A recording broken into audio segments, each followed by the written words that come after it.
안녕하십니까 시청자 여러분, 박정호입니다. 자, 금요일 오후 퇴근 준비 아니면 또 퇴근을 하신 분들 많으실 것 같은데요. 저도 이제 퇴근하는 길에 여러분과 또 이렇게 만나고 있습니다. 자, 이번 주 금요일은 제가 여론조사 결과에 대해서 여러분과 함께 나누려고 합니다. 금요일마다 한국갤럽조사가 나오거든요. 그래서 이거를 좀 기반으로 해가지고 여러분에게 여론조사 얘기를 좀 하려고 해요. 자, 이번 주 10월 13일 오늘 오전에 공개된 거고요. 10월 2주차 한국갤럽 조사고 자체 조사입니다. 조사 기간은 2023년 10월 10일부터 12일까지 이렇게 만 18세 이상 전국에서 1002명을 조사했고요. 자, 자세한 사항은 중앙선거여론조사 심의원의 홈페이지를 참조하시면 되겠습니다. 자, 먼저 윤석열 대통령 지지율, 직무수행 평가에 대해서 살펴보면요. 이 한국갤럽이 2주 동안 조사 안 했어요. 추석 연휴 때문에 조사 안 했거든요. 그런데 2주 만에, 그러니까 3주째 이제 조사를 한 거죠. 2주 쉬고 긍정평가 33%, 부정평가 58%로 나타났습니다. 그럼 왜 긍정평가하냐? 긍정평가 이유를 봤더니요. 1위가 외교 32%, 그다음에 2위가 국방안보, 이게 지난 조사보다 7%가 더 올라갔어요. 12%. 3위가 전반적으로 잘한다가 5%, 결단력, 추진력, 뚝심이 5%, 열심히 한다, 최선을 다한다 3%, 주관, 소신 이게 3%, 그리고 전 정권 극복이 3%, 뭐 이렇게 쭉 나와요. 근데 모름과 응답 거절이 20%, 외교 다음으로 제일 많은 포션을, 퍼센테이지를 차지하고 있습니다. 자, 이게 긍정평가자들이 주관식으로 평가한, 내가 왜 직무수행 긍정평가하는지 거기에 대해서 얘기를 한 거예요. 자, 그러면 부정평가한 사람들은 왜 부정평가했을까? 이것도 이제 주관식이거든요.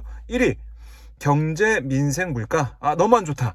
경제 어렵고 민생 어렵고 물가 너무 높다. 이런 응답이에요. 지난 조사보다 6%가 올라서 16%, 제일 많이 올라갔고요. 그 다음에 외교가 2위인데요. 13%, 독단적, 일방적이다가 9%, 그리고 인사, 이게 7%인데 지난번 조사보다 4%가 많아졌어요. 그러니까 이 인사청문회 전국이 영향을 미친 걸로 보이고요. 소통 미흡이 7%, 역시 이 5번째 차지했는데 3% 지난주보다 올라왔습니다. 그 뒤를 이어서 후쿠시마 오염수 방류 문제가 5%, 그리고 통합 협치 부족도 5%, 전반적으로 잘못한다가 4%, 서민 정책 복제가 4%, 그리고 경험 자질 부족, 무능함 3% 이렇게 나와 있어요. 그리고 연구개발 R&D 예산 축소가 1%로 새롭게 등장을 했습니다.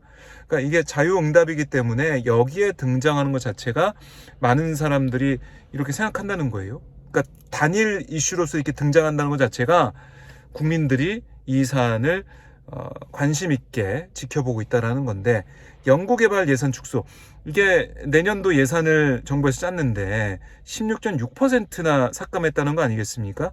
그러니까 국민들이 이러면 안 된다, 큰일 난다, 미래에 대한 우리의 먹거리 챙겨야지, 이거 무슨 일이냐 라고 부정평가 이후에 등장한 겁니다. 연구개발 예산 축소가.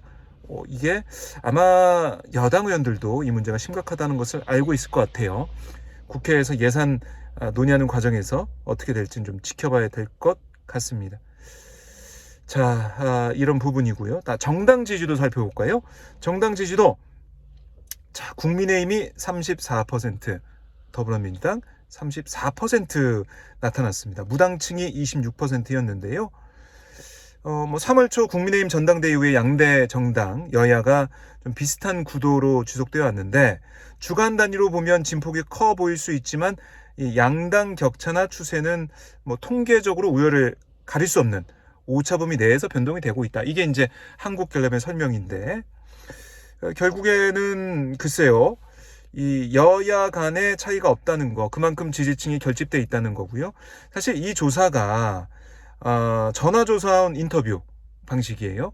그러니까 이 ARS 조사는 아니고요. 전화조사원 인터뷰이기 때문에 이런 추세가 나타나고 있는 그런 면도 있어 보이고, 34대 34.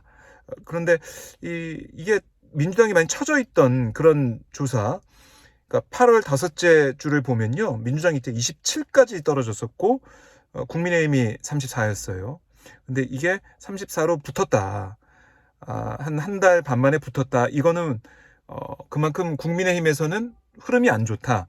민주당은 흐름이 좋아지고 있다. 이렇게 볼 수가 있겠고, 이걸 봐야 될 것 같아요. 자, 내년 국회의원 선거에 있어서 22대 국회의원 선거 결과 기대에 대해서 물어봤습니다. 여당 다수 당선은 39%, 야당 다수가 당선돼야 된다가 48% 차이가 나죠.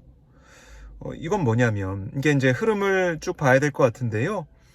정부 지원을 위해 여당 국민의 후보가 많이 당선돼야 한다가 39라는 것이고요. 정부 견제 위해서 야당 후보가 많이 당선돼야 한다가 48이에요. 지난달, 그러니까 9월 7일 조사 때는 정부 지원해야 된다가 37, 정부 견제해야 된다가 50. 그러니까 그때보다는 조금 격차가 좀 줄긴 했지만 과반 가까이가 내년 총선에서 야당이 정부 견제 위해서, 이른바 뭐 정부 윤석열 정권 심판론이겠죠. 그걸 위해서 야당 후보를 더 많이 당선시켜야 된다고 얘기를 하고 있는 겁니다. 근데 40%가 안 되는 응답자만 정부 지원론을 내세우고 있어요. 지금 총선이 6개월 남았는데요. 물론 총선이 다가올수록 어떤 요인이 작용해서 판도가 막 요동치고 이럴지는 봐야겠지만, 지금 현재로서는 48대 39 정권 심판론이 높다. 이거는 글쎄요, 더 이 격차가 줄 수도 있지만 아직까지 지금 현재로서는 격차가 벌어질 가능성이 크다. 왜냐? 인사 문제도 이게 좀 많은 비판을 받고 있고요. 또 하나가 경제, 민생, 물가 이 부분입니다. 지금 너무나 가처분 소득도 줄어들고 있고 주담대 대출이 늘어나고 있는데 가게에선 쓸 돈이 없어요. 근데 물가는 또 얼마나 빠르게 올라가고 있습니까? 또 특히 이제 교통요금도 올라갔죠. 전기요금도 올라갔죠. 또 올린다라는 얘기가 나오고 있어요. 난방비 걱정돼요. 우크라이나 러시아 전쟁 계속 이어지고 있는 데다가 중동 정세도 불안합니다. 그래서 우리가 국제 정세에 많은 영향을 받고 있는 그런 경제 구도이기 때문에 아무래도 불안하다는 거예요. 그래서 점점 가면 갈수록 경제, 민생, 물가 이 부분이 부각이 되면서 정부 여당 입장에서는 좋지 않은 흐름이 되지 않을까, 이런 분석이 나오고 있습니다. 여러분들은 또 어떻게 생각하는지 궁금한데, 자, 그리고 내년 총선 투표 의향, 비례정당, 비례대표 정당은 어떻게 할 거냐, 이것도 좀 흥미로운데요. 국민의힘이 38%, 더불어민주당이 37%, 정의당이 6%, 기타가 4%, 부동층이 15%로 나타났습니다. 자, 이 말은 뭐냐? 여당만 놓고 보면 38밖에 안 되는 거고요. 민주당, 정의당 합하면 43, 거기다 기타 합하게 되면 47까지 나와요. 그러니까 내년 총선에서 정부 지원론이 맞느냐, 아니면 정부 견제론, 정부 심판론이 맞느냐, 이 수치랑 비슷하게 지금 나오고 있는 겁니다. 비례정당, 그러니까 비례대표 정당 투표도. 이걸 볼 때 국민의힘 입장에서는 긴장을 해야 된다라는 거예요. 한국갤럽조사를 보면. 대통령 지지율도 좋지 않은 데다가 내년 총선에 총선 심판론, 정권 심판론이 더 거세게 보일 가능성이 크다. 강서구청장 보궐선거 결과를 보면 여러분들, 물론 김태우 국민의힘 후보가 40% 가까이 득표한 부분, 이것도 눈여겨봐야 돼서 민주당이 더 혁신해야 된다, 이런 얘기도 있죠. 하지만 그래도 17.15%나 차이가 났어요. 진교훈 후보가 이렇게 큰 격차로 이겼다. 이게 지난해 보궐선거, 6.1 보궐선거에서는 2%포인트 넘게 김태우 후보가 이겼던 지역인데, 그때 13만 표 넘게 받았죠? 근데 이번엔 9만여 표밖에 못 받았어요. 그건 뭐냐면 지난해보다는 분명히 분위기가 안 좋다. 그리고 총력전을 펼쳐지지 않았습니까? 윤석열 대통령 대 이재명 대표. 총력전이었죠. 그런데도 이렇게 패배를 했다. 물론 국민의 입장에서는 험지다, 험지에서 선방했다, 이렇게 얘기할 수도 있겠지만, 글쎄요, 이건 궁색한 변명이 아닌가 싶습니다. 국민들한테 심판을 받았다는 거고요. 그 흐름이 내년에도 이어질 수 있다. 지금 국정 전환이 없다면 내년에도 강서구청장 보궐선거의 이 득표 모습을 특히 수도권에서 볼 수 있다. 그래서 일요일에 뭐 국민의힘이 의총을 한다고 하는데 여기서 어떤 수습 방안이 나올지 모르겠지만 국민들이 볼 때 그런 거 있잖아요. 기대보다 더 세게 나올 때 그때 국민들이 감동하게 돼요. 그런 수습 방안을 내놓을 수 있을 것이냐. 근데 지금까지 보면은 김기현 대표 체제가 그냥 유지가 될 것 같거든요. 글쎄요.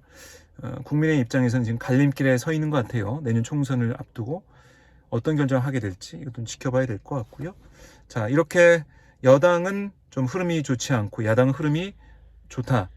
이렇게 좀 정리를 해보고 윤 대통령 지지율도 긍정평가가 1%포인트 높아졌지만 이거는 뭐 통계적으로 의미가 없는 것이고 그거보다 33에 머물러 있다. 긍정평가가. 부정이 58이다. 이걸 보면서 곰곰이 1년 6개월 지금 접어들고 있는 지났나요? 1년 반 된 윤석열 정부가 국민들의 민심을 잘 봐야 된다. 그래서 오늘도 윤석열 대통령이 이 교훈 얘기를 하던데요. 선거 결과에서 교훈 찾아 지혜롭게 변화 추진해야 라고 했는데 뭐 쇄신을 주문한 셈이지만 사실 이 선거는 윤 대통령이 앞장서서 치른 선거로 느껴지기 때문에 선거 결과에서 교훈 찾아 지혜롭게 변화 추진하라. 이 내용 자체가 지시를 내린 이런 모습이 또 유체이탈 화법이 아니냐 이런 비판도 나오고 있는 상황입니다. 자, 매주 변화하는 선거 흐름, 여론조사 흐름 이거 여러분과 함께 할 테니까요. 금요일에도 박정호 TV 함께 해주시면 고맙겠습니다. 주말에도 함께 봐주시면 감사할 것 같아요. 자, 여러분들 불금 잘 보내시고요. 네, 박정호 PD 구독, 좋아요, 알림 설정 해주시면 고맙겠습니다. 고맙습니다.